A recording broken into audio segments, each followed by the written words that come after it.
Hello everyone, welcome back to SSB Safalta. आज के video में हम इंग्लिश का एक मॉक लेंगे। ठीक है।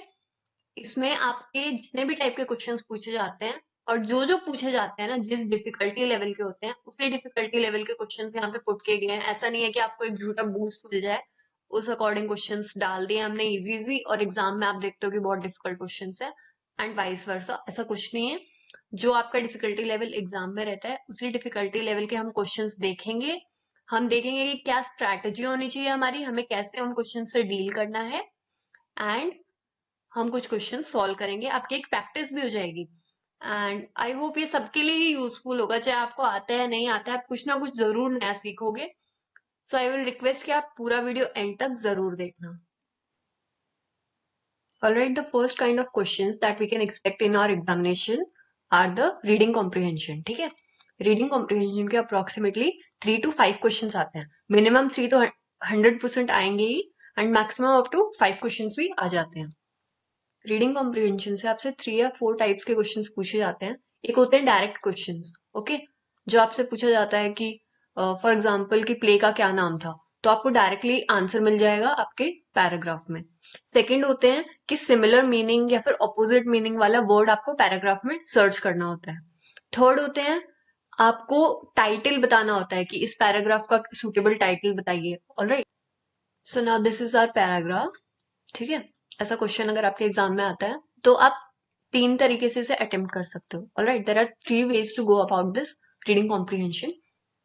फर्स्ट वन इज कि अगर आपको रीडिंग में इंटरेस्ट है और आप ऑलरेडी काफी ज्यादा रीडिंग करते हो, इंग्लिश की बुक्स, नॉवेल्स, कहानियां, जो भी, सो आपको क्या करना है, डिस्ट्रैक्शन से बचने के लिए अपने कानों पे हाथ रखो और ये पूरा पैराग्राफ पढ़ लो। You will easily be able to comprehend it. ठीक है। आपको इसका मीनिंग समझ में आ जाएगा फर्स्ट टाइम में। पूरा डीपली नहीं भी समझ आएगा तो आप आइडिया अच्छे से लगा पाओगे और उसके बाद आप 1 by 1 क्वेश्चन सॉल्व करोगे। अगर आपको डाउट होगा तो आप वापस पैराग्राफ रेफर करोगे। ये होते हैं वो बच्चे जो ऑलरेडी इंग्लिश काफी ज्यादा पढ़ते हैं। सेकेंड टाइप है कि मान लो अगर बहुत ज्यादा फैक्चुअल इन्फॉर्मेशन गिवन है आपकी रीडिंग कॉम्प्रिहेंशन में, ठीक है, बहुत ज्यादा डेटा बेस्ड है, तो आपको क्या करना है, स्किम्पिंग करनी है। स्किम्पिंग क्या होता है कि आपको सिर्फ स्कैन करना है। ठीक है। कोई लेना देना नहीं है अंदर क्या डिटेल्स दी हुई है, क्या फैक्ट्स दिए हुए हैं। आपको जस्ट एक रफ आइडिया लगा लेना है कि कहाँ पे कौन सी चीज के बारे में बात हो रही है। जैसे कि आप फर्स्ट हाफ में देखोगे तो life history of Gautam Buddha, the way across, इस टाइप की कुछ बात हो रही है। फिर आप अगर यहाँ पे आ जाओगे तो यहाँ पे कुछ म्यूजिक, विजुअल थीम्स, ऑथेंटिसिटी से रिलेटेड कुछ बात हो रही है।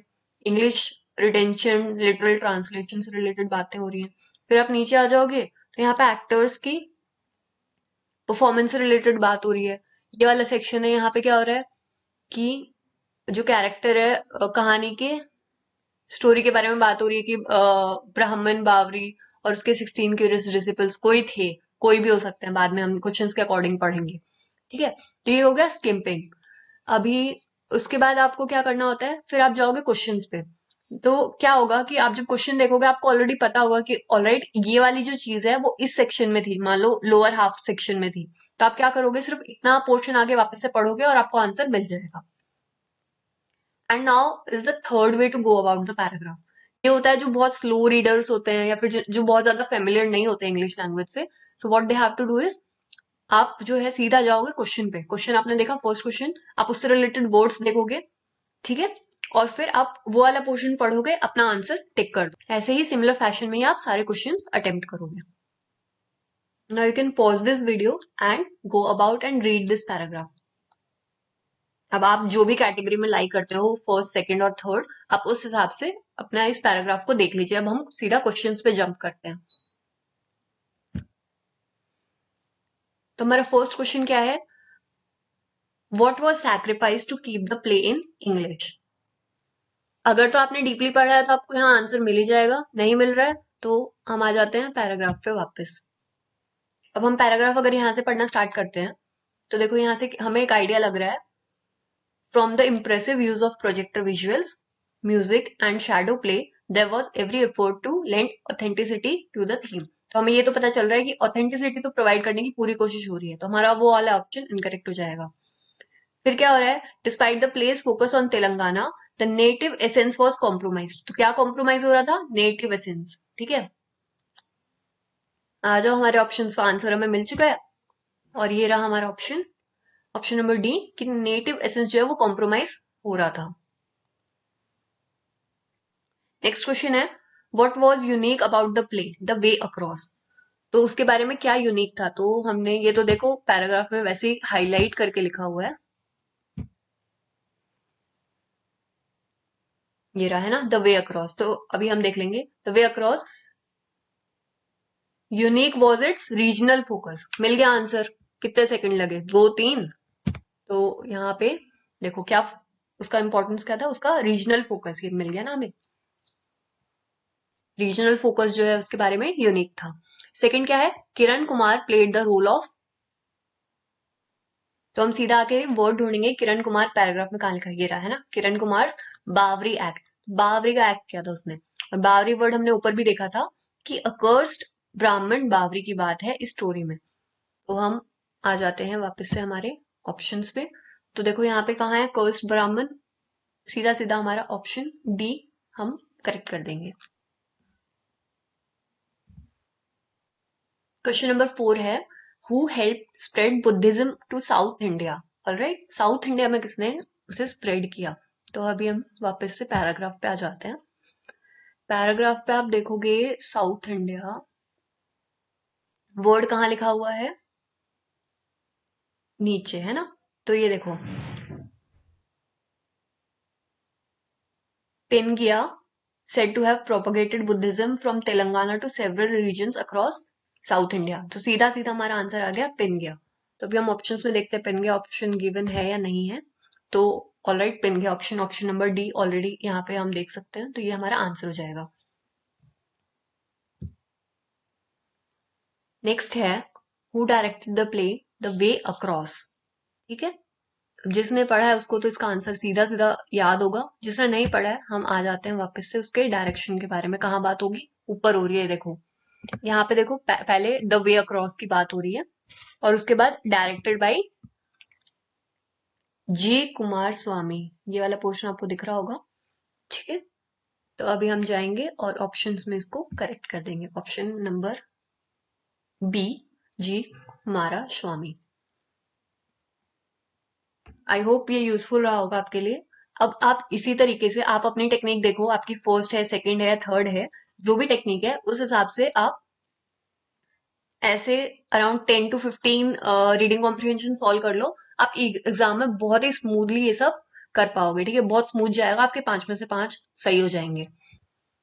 और जो स्किपिंग मेथड है ना, जो मैंने आपको बताया कि आप स्किप कर करके सिर्फ ये देख लो कि कहाँ पे कौन सी चीज के बारे में बात हो रही है रफली, तो वो जो है कब यूज होता है, जब फैक्ट बेस्ड डेटा दिया होता है बहुत ज्यादा, है ना, डेट्स दी होती हैं कि उस टाइम पे ये वॉर हुई, फिर उसने ये किया वो किया, इस टाइप की चीजें, या फिर इकोनॉमिक सेंसस की कुछ बात हो रही होती है, तो उस टाइम पे हम जो है स्किपिंग यूज करते हैं।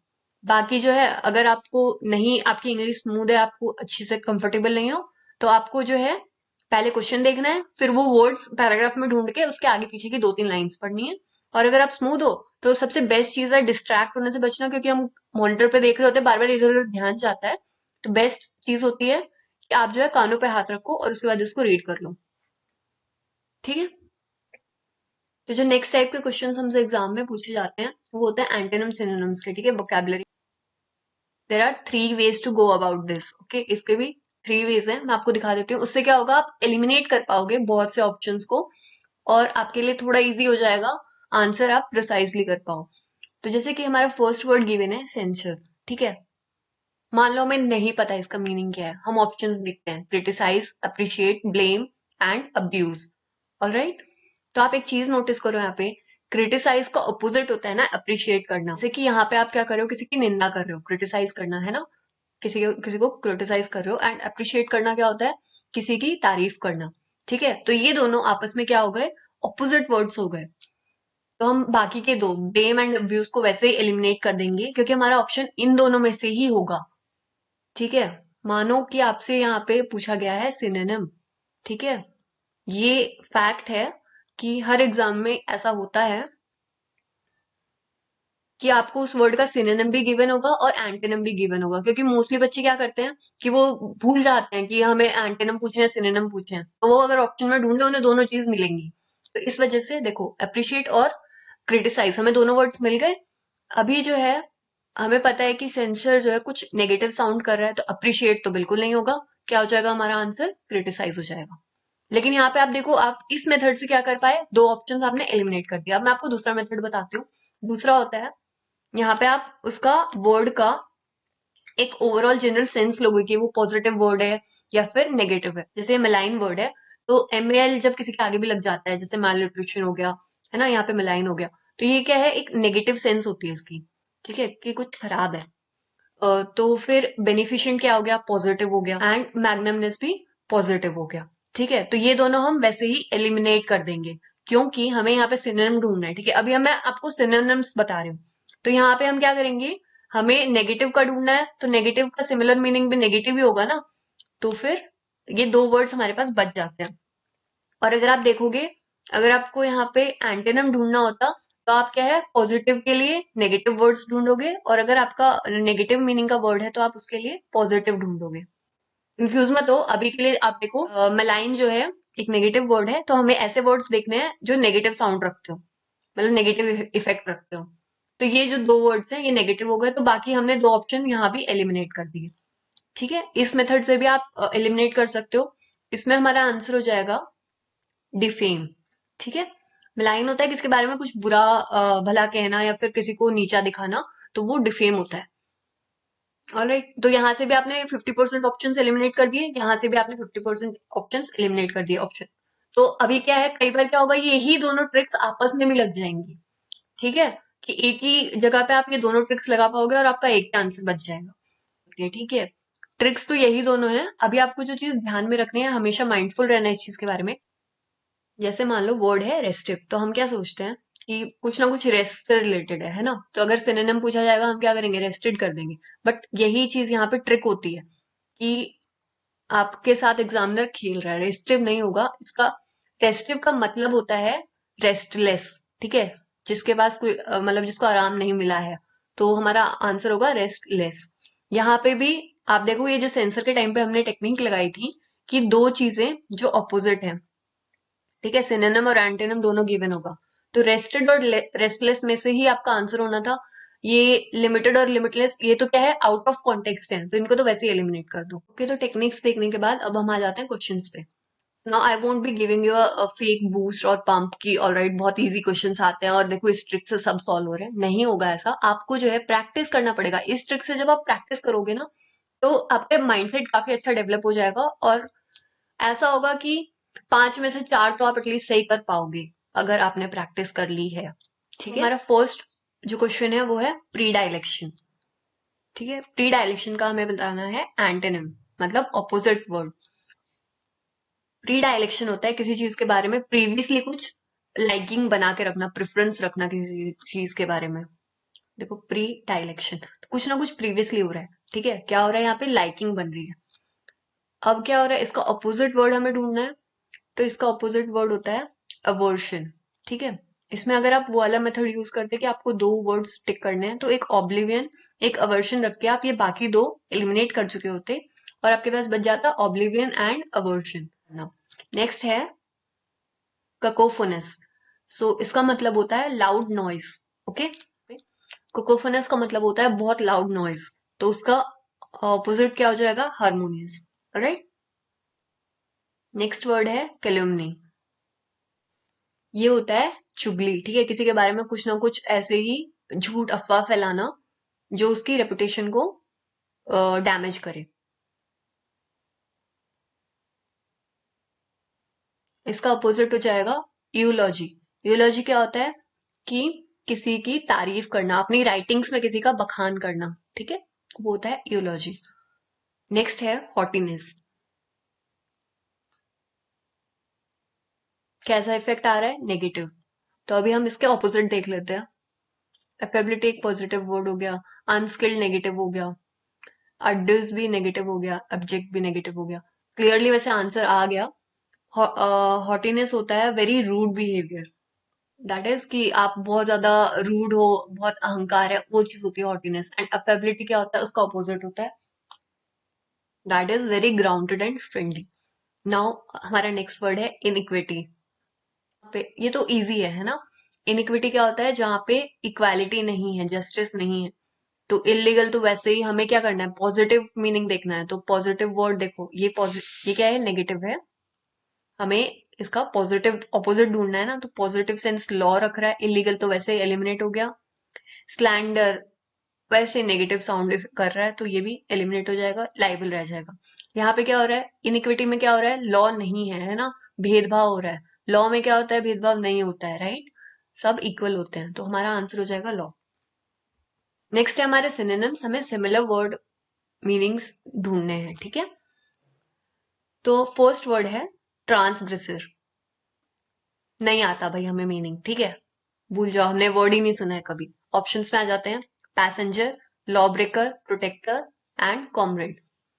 अभी देखो, एक प्रोटेक्टर है, एक ब्रेकर है, तो ये दो बच जाएंगे, बाकी हम एलिमिनेट कर देते हैं, है ना, मैंने आपको ट्रिक्स में भी बताया था। तो उस हिसाब से दो बच गए। अब ट्रांसग्रेसर क्या हो रहा है, कुछ नेगेटिव साउंड भी कर रहा है, तो हमारा आंसर हो जाएगा लॉ ब्रेकर, ठीक है, कुछ ना कुछ ब्रेक कर रहा जा रहा है। यहाँ पे क्या ब्रेक किया जा रहा है, लॉ को जो ब्रेक करता है उसे ट्रांसग्रेसर कहते हैं। नेक्स्ट है एरेजियस। तो एरेजियस वैसे भी नेगेटिव साउंड कर रहा है, और एरेजियस का मतलब होता है वेरी बैड। सो कॉमन तो नहीं, सोशल भी नहीं, प्लेन भी नहीं, क्लियरली हमारा आंसर है एट्रोचियस। एट्रोचियस भी सिमिलर मीनिंग रखता है कि कुछ बहुत बुरा, बहुत खराब। नेक्स्ट है लिबरलाइज, एब्सेंस ऑफ रिस्ट्रिक्शंस। तो किसी चीज से अगर रिस्ट्रिक्शंस हटा रहे हैं तो हम क्या कर रहे हैं, उस चीज को चेंज कर रहे हैं, राइट। तो रेजिस्ट तो वैसे ही नहीं होगा, फंक्शन, माल फंक्शन, ये भी नहीं होंगे, हमारा आंसर हो जाएगा चेंज। नेक्स्ट है प्रैग्मेटिक, ठीक है। प्रैग्मेटिक इज जहां पे हम थ्योरी छोड़ के कुछ रियलिटी, प्रैक्टिकल बातें करें, कुछ रियलिस्टिक बात करें। तो क्लियरली हमारा आंसर यहाँ पे क्या है, रियलिस्टिक। इसमें भी आपको देखो ऑपोजिट मीनिंग, इसको एलिमिनेट करो, ये हो गया इसका एंटोनिम, है ना, और ये हो गया इसका सिनोनिम, एलिमिनेट करके आ जाएगा। नेक्स्ट है प्रिस्टीन, इसको आप आंसर करो कमेंट सेक्शन में।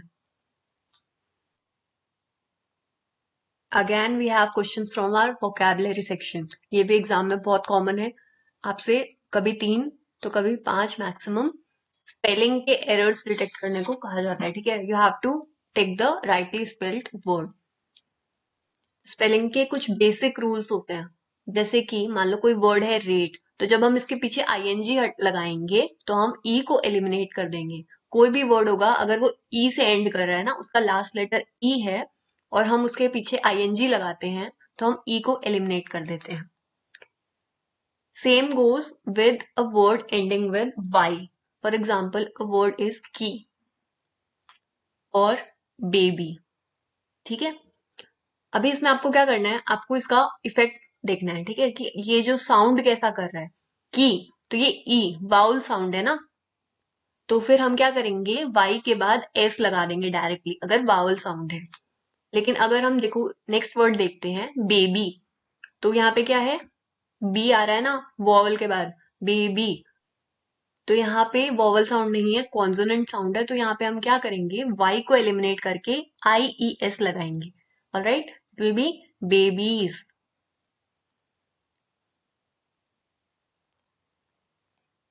ये एक रूल हो गया।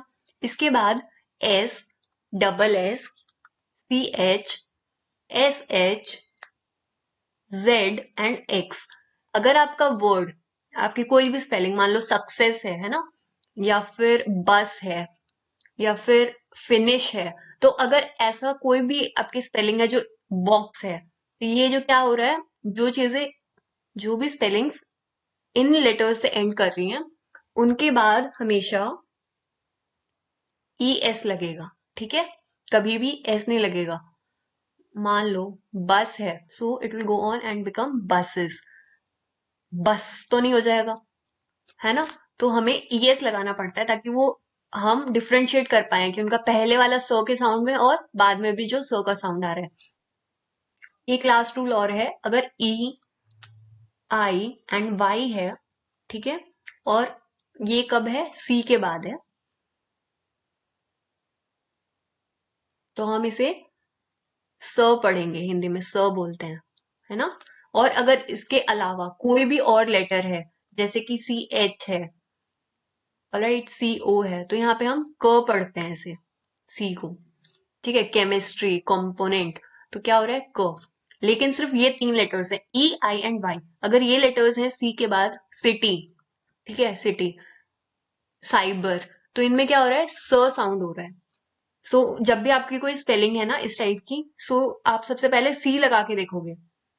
अगर वहीं से आपका साउंड सही बन गया तो ठीक है, अगर क्या हो रहा है ये वाले एक्सेप्शंस आ रहे हैं, so you will go on and replace it with a के। एक लास्ट चीज कि क्यू जो है, क्यू जो लेटर है, वो हमेशा जो है फॉलो होता है यू के साथ। और उसके बाद यू साउंड इफेक्ट हमेशा डाला जाता है, क्योंकि क्यू का खुद का कोई भी साउंड नहीं है, तो इसलिए यू लगाया जाता है ताकि हम उसमें साउंड इफेक्ट डाल सके। ठीक है, तो ये कुछ रूल्स हैं, ऐसे और भी रूल्स होते हैं, आप प्रैक्टिस करते जाओगे तो आपको आ जाएंगे। अभी हमें इनमें से एलिमिनेट करने हैं। ये डिफिकल्टी लेवल होता है एफ कैट का। अगर आपको ऐसे सिमिलर क्वेश्चंस देखने हैं, आप इंस्टाग्राम पे हमें फॉलो करो, हम डेली क्विजेस डालते रहते हैं एफ कैट के प्रीवियस क्वेश्चंस पे बेस्ड। क्वेश्चन नंबर 16 इज मिनीफिशेंट, मिनीफिशेंट, ठीक है, तो इनमें से कोई भी स्पेलिंग हो सकती है। तो अभी आप देखो, ये तो SCNT एंड CIENT, ये तो होता ही नहीं है, CENT होता है। थोड़ी बहुत भी इंग्लिश पढ़ते हो तो पता होगा। ठीक है, अब 2 ऑप्शंस हो गए, मिनिफिशेंट एंड मुनिफिशेंट। तो इनमें से जिसको पता है उसको पता है कि ऑप्शन नंबर ए सही आंसर, और जिसको नहीं पता है उसके लिए भी हमने क्या किया, 50% ऑप्शन तो हम एलिमिनेट कर पाए ना यहाँ पे, तो इस वजह से यहाँ पे हमारा आंसर है मुनिफिशेंट। ऐसे एलिमिनेशन की मेथड से अगर आप क्वेश्चंस प्रैक्टिस करोगे तो आप बहुत ज्यादा एफिशिएंट हो जाओगे इस चीज में। वेटेनरी, सो हम इसको प्रोनाउंस तो करते हैं वेटनरी, लेकिन इसमें एक आर साइलेंट होता है, तो ये यहाँ पे फंस जाते हैं। ट्रिकी स्पेलिंग्स पूछते हैं, कट इजी वाली क्यों पूछेगा, जहां पे कुछ ट्विस्ट है वही पूछेंगे। तो वेटेनरी की आप देखो, वेटनरी प्रोनाउंस तो ऐसे ही करते हैं पर ये गलत है, ठीक है। उसके बाद वेटनरी, ये भी गलत हो गया। 2 ऑप्शंस बच गए इसमें, जो ई लगता है इंग्लिश में, ठीक है, वेटनरी। सो ई आर वाली जो है ऑप्शन नंबर सी हमारा करेक्ट आंसर है। ए वाले को हम एलिमिनेट कर देंगे। नेक्स्ट वर्ड है इक्वेनिमिटी, इक्वेनिमिस्टी, पता नहीं क्या ही है ये, ठीक है, इक्वेनिमिटी, इसमें डबल एन है, और ये है इक्वेनिमिटी। तो इक्वेनिमिस्टी और डबल एन तो नहीं आता है, और ये दोनों हमने एलिमिनेट कर दिए। इसका करेक्ट आंसर है, आप खुद ट्राई करो, इसका करेक्ट आंसर है इक्वेनिमिटी। हॉलीवुड मूवीज कौन कौन देखता है, जो देखता है उसको पता होगा इसकी सही स्पेलिंग। आजकल बहुत ज्यादा मूवी आ रही है एपोक्लिप्स पे बेस्ड, तो इसकी सही स्पेलिंग क्या है मैं बताती हूँ आपको, पहले आप खुद ट्राई करो। इसकी सही स्पेलिंग है apocalyptic, option number C. Question number 20 is perpetuate, perpetuate हमें ढूंढना है। इंग्लिश में बचपन से पढ़ रहे हो, पर तो हम ऐसे ही लिखते हैं, ये तो नहीं लिखते है ना। तो पहली बात तो मैं स्पेलिंग ही वैसे स्टार्ट होगी, तो ये वाला ऑप्शन एलिमिनेट हो गया। दूसरी बात, परपेचुएट तो 8 से एंड होगा, तो ये वाला भी हम एलिमिनेट कर देंगे। बच गए 2, परपेचुएट, पेट, पैट नहीं है ना, पेट है, तो option number C. The next type of questions which are asked in your exam are idioms and phrases. इससे भी approximately 3 to 5 questions आते हैं, ठीक है। इसके बारे में मैं आपको मेथड्स नहीं बताऊंगी, हम ऑलरेडी वीडियो बना चुके हैं पूरा idioms and phrases के ऊपर, और इसके बारे में हम क्विजेस भी करते रहते हैं हमारे इंस्टाग्राम अकाउंट पे। तो मैं चाहूंगी आप खुद से ट्राई करो पहले इसका आंसर। और जिसने वो वीडियो देखी है, ये पहले वाले 2 क्वेश्चंस तो उसको वैसे ही बहुत इजी लग रहे होंगे, कर चुके हैं हम, राइट। सो फर्स्ट क्या है, टू कैच अ टार्टर, ठीक है, इसका option number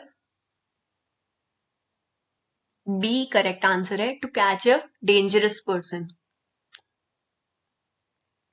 next is to have an axe to grind, ठीक है, देख चुके हैं ना, इसका आंसर है a private end to serve.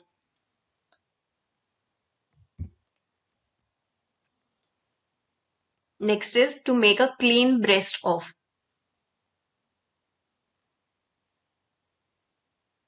Try करो। इसका करेक्ट आंसर है to confess without a reserve. Next question is to drive home. ठीक है, जिसने वीडियो नहीं देखी है ना अभी जाके देख लो इडियम फ्रेजेस की ट्रिक्स वाली। जिसने देख लिया उसको पता होगा कि return to rest of place, back to original position, find one's root, ये हम वैसे ही एलिमिनेट कर देंगे। डायरेक्ट मीनिंग तो इडियम फ्रेजेस में कभी होता ही नहीं है। हमेशा क्या हो रहा होता है, कुछ ना कुछ घुमा फिरा के उसका इंटेंशन कुछ और ही होता है। क्या हो रहा है, टू एम्फेसाइज। ठीक है, बार बार कोई चीज घुमा फिरा के बार बार एक ही जगह पे लाए जा रहे हैं। ठीक है, क्या हो रहा है, वो उस चीज पे एम्फेसाइज कर रहे हैं। Question number 25, to keep one's temper. Temper क्या होता है, one's tendency to get angry, है ना, फ्रीक आउट। तो अगर कोई टेम्पर में है तो क्या होगा वो, to be in a good mood. Option number B हमारा करेक्ट आंसर हो जाएगा। आपने नोटिस किया होगा आपके 25 क्वेश्चंस ऑलरेडी कंप्लीट हो चुके हैं। अब क्या होता है, कई बार एफकैट क्या करता है, उनमें से किसी क्वेश्चंस के नंबर्स कम कर देता है। जैसे कि रीडिंग कॉम्प्रिहेंशन से आपके आ गए 3 क्वेश्चंस, सिनोनिम एंटोनिम्स के मिला के 6 क्वेश्चन ही हुए, इडियम फिजिक्स के 4 क्वेश्चन आ गए। इस टाइप में जो है 5 की जगह नंबर कम ज्यादा करके कुछ और वेराइटी ऑफ क्वेश्चंस भी ऐड कर दी जाती है। तो वो 2 चीजें क्या क्या करी जाती हैं, एक होता है एरर स्पॉटिंग एंड दूसरा किया जाता है क्लोज टेस्ट। इसके लिए वी विल स्ट्रांगली सजेस्ट कि आप जो एटलीस्ट 100 रूल्स ऑफ ग्रामर होते हैं, ठीक है, बहुत इंपॉर्टेंट रूल्स होते हैं, at least go through them once. Error detection का तो ये सिंपल सा फंडा है। देन एक चीज और है, बहुत बच्चे क्या करते हैं, सोशल मीडिया पे आप ऑब्वियसली आप यूज करते हो और फ्रेंड्स के साथ इंग्लिश में चैट कर लेते होगे, और वो सोचते हैं कि हाँ भाई वो कुछ अच्छा करेक्ट साउंड नहीं कर रहा तो हम गलत कर देते हैं। प्लीज समझो कि जो लोग एफिशिएंटली पढ़ते हैं, ठीक है, डेली बेसिस पे न्यूज़पेपर पढ़ रहे हैं या नॉवेल्स पढ़ रहे हैं, कुछ अच्छी बुक्स पढ़ रहे हैं ना जो फॉर्मल लैंग्वेज में लिखी जाती हैं, उनके लिए ये ट्रिक वर्क करती है कि आप जो है, जो आपको सही साउंड नहीं कर रहा है आप उसके साथ जा सकते हो कि हाँ भाई ये नहीं होगा। लेकिन आप सिर्फ और सिर्फ फ्रेंड्स के साथ चैट कर रहे हो या फिर आप जो आजकल स्लैंग यूज होती है, ठीक है, तो वो वाली लैंग्वेज अगर आप यूज करते हो तो प्लीज ये वाली ट्रिक मत यूज करना। बहुत ज्यादा ऑप्शंस आपको ऐसा फील होगा उस टाइम पे एग्जाम में कि अरे वाह सारे सही हो गए, बाद में आप घर आओगे और आपको पता चलेगा सब नेगेटिव मार्किंग हो गई है। ठीक है, तो इसका आपको क्या करना है, एटलीस्ट आप 20-25 क्वेश्चंस करके देख लो। ठीक है, देख लो कि आप अपना जो कि करेक्ट साउंड कर रहा है नहीं कर रहा है, उसके बेसिस पे आपका बात बन रही है नहीं बन रही है। नहीं बन रही है, बेस्ट जो चीज है वो है 100 रूल्स ऑफ इंग्लिश ग्रामर। अब भी गूगल कर लेना, नहीं करोगे तो भी कोई दिक्कत नहीं है, हमारे चैनल पे आपको मिल जाएगा नोट्स में, इंस्टाग्राम हैंडल पे, वहां पे पढ़ लेना। ठीक है, अभी देख लेते हैं क्वेश्चन नंबर 26। ऐसे ही एक सेंटेंस है, हमें बताना है कौन से पार्ट में एरर है। We discussed about the problem so thoroughly on the eve of the examination that I found it very easy to work it out. And option number D है no error. तो जब हम discuss करते हैं तो उसके बाद अबाउट नहीं आएगा, ठीक है, सीधा आ जाएगा वी डिस्कस द प्रॉब्लम। तो ऑप्शन नंबर ए में एरर है, ठीक है, ये हमारा आंसर हो जाएगा। नेक्स्ट है an Indian ship laden with merchandise got drowned in the Pacific Ocean. तो यहाँ पे ड्राउन क्या होता है, एक इंसान, कोई लिविंग थिंग ड्राउन करती है, कोई नॉन लिविंग थिंग क्या होती है, सिंक करती है ना। तो और ये पास्ट टेंस में बात हो रही है तो सैंक हो जाएगा। तो यहाँ पे क्या होगा, sank in the Pacific Ocean. Option number C में एरर है। नेक्स्ट है I could not put up in a hotel because the boarding and lodging charges were exorbitant. और इसका ऑप्शन नंबर डी वापस से नो एरर। पुट अप के बाद इन आ ही नहीं सकता, ग्रामर के रूल्स पढ़ोगे तो भी पता चल जाएगा। और यहाँ पे क्या आएगा, at a hotel, eight a bar, at a restaurant. ठीक है, अगर कॉमनली भी पढ़ते हो लिखते हो तो आपको पता होगा, ठीक है, at a bar, at a cinema hall, at use होता है, इन नहीं होगा। तो ऑप्शन नंबर ए। नेक्स्ट है question number 29। The Indian radio which was previously controlled by the British rulers is free now from the narrow vested interest. और option D है no error. Option number C में error है, यहां पे होना था is now free. Question number 30 है if I had known this yesterday I will have helped him. तो ये देखो यहाँ पे क्या हो रहा है, पास्ट पास्ट। तो यहाँ पे हमें कौन सा सेकंड फॉर्म यूज करना है या थर्ड करना है? क्या हो जाएगा यहाँ पे, I would have helped him. अगर हैड हो रहा है ना,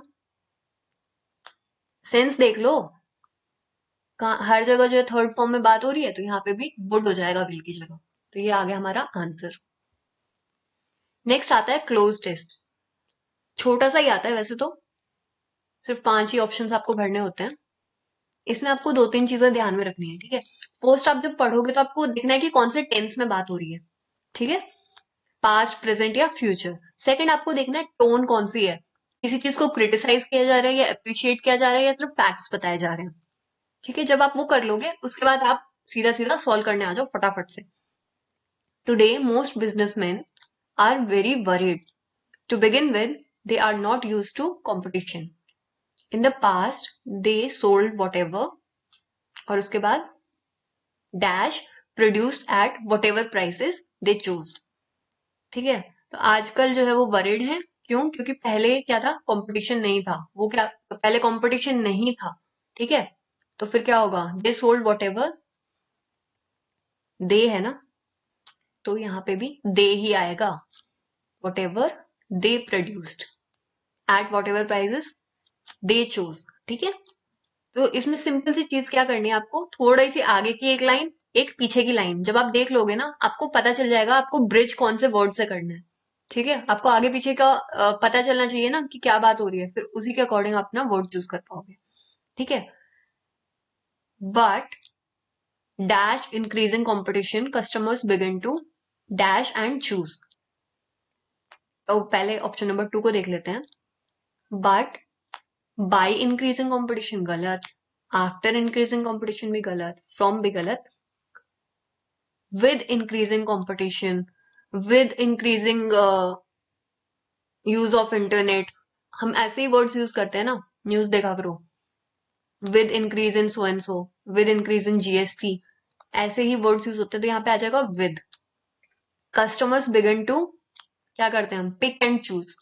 ऑप्शन में है पिक, ये रहा, ठीक है। चॉइस हो गई है ना लोगों के पास, तो क्या करेंगे, पिक और चूज करेंगे ना ऑप्शंस में से, ठीक है। नेक्स्ट है imports suddenly became dash available and that too at cheaper dash.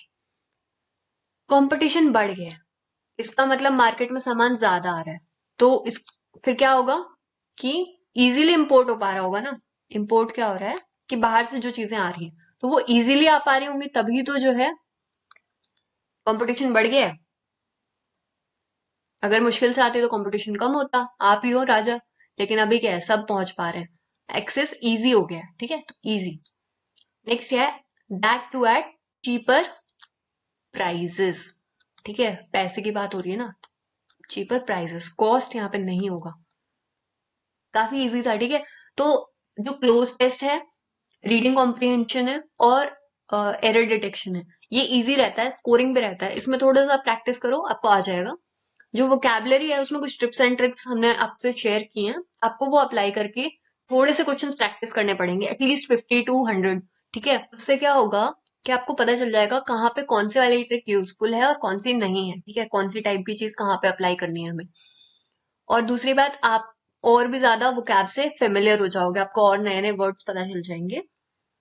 तो इसलिए आपको एटलीस्ट 50 to 100 क्वेश्चन पक्का प्रैक्टिस करने हैं, एंटोनिम्स के, 150 सिनोनिम्स के, ठीक है। ऐसा करो, सिमिलर आप स्पेलिंग्स के साथ जाओ, और इससे क्या होगा, आपका स्कोर 100% बूस्ट होगा, ठीक है। पहले जितना भी आप स्कोर कर पा रहे थे, एटलीस्ट आप 4 या 5 क्वेश्चन एक्स्ट्रा कर पाओगे उससे। और इसमें क्या है, कितना टाइम जा रहा है आपका, बहुत ज्यादा नहीं जा रहा है आपको, जो है 100 वर्ड्स सॉल्व करके देखने में, खुद सोच के देखो, 20 सेकंड भी लगा रहे हो ना अगर एक उस पे, तो भी बहुत ज्यादा टाइम नहीं लगेगा।